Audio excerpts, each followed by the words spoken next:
Messieurs, bonsoir. L'histoire retiendra peut-être que c'est le jour de Noël que l'Union soviétique a définitivement disparu. Son dernier représentant, Mikhail Gorbatchev, a annoncé sa démission ce soir à la télévision. В силу сложившейся ситуации с образованием Содружества независимых государств я прекращаю свою деятельность на посту президента СССР. À la chute de l'URSS, 15 nouveaux États proclament leur indépendance. De leur côté, les États-Unis semblent enfin débarrassés de leur meilleur ennemi. C'est le début d'une nouvelle ère. A new world order can emerge, a new era, freer from the threat of terror, stronger in the pursuit of justice, and more secure in the quest for peace.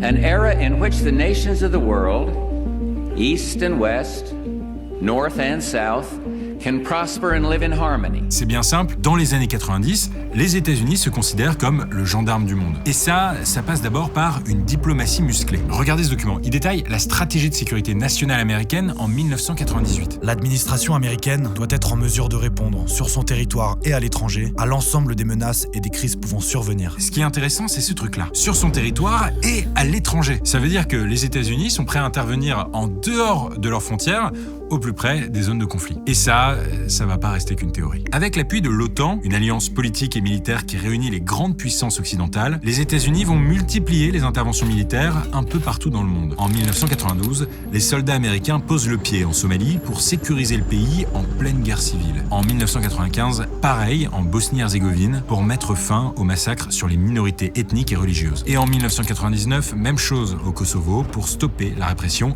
contre les populations civiles. Le but affiché des Américains, c'est de remplacer des régimes autoritaires par des démocraties. Parfois, ça marche, comme en Haïti en 1994, où, grâce au déploiement des forces américaines, un président progressiste, Jean-Bertrand Aristide, est élu. Mais parfois, les Américains ferment les yeux sur des pratiques autoritaires et répressives. En Égypte, par exemple, les États-Unis vont financer à hauteur de 1,3 milliard de dollars par an le régime du dictateur Hosni Moubarak, sous couvert de maintenir la paix dans la région. Mais en réalité, cette aide à l'Égypte permet surtout aux Américains de sécuriser le canal de Suez, une route maritime stratégique empruntée par presque 15% du commerce mondial aujourd'hui, ce qui permet aux Américains d'assurer leurs intérêts commerciaux. En gros, pour les États-Unis, tous les moyens sont bons pour assurer le bien de la démocratie, du moins en surface. À la fin des années 90, ils sont les seuls maîtres à bord. Mais au début des années 2000, un événement tragique va venir bouleverser l'ordre établi.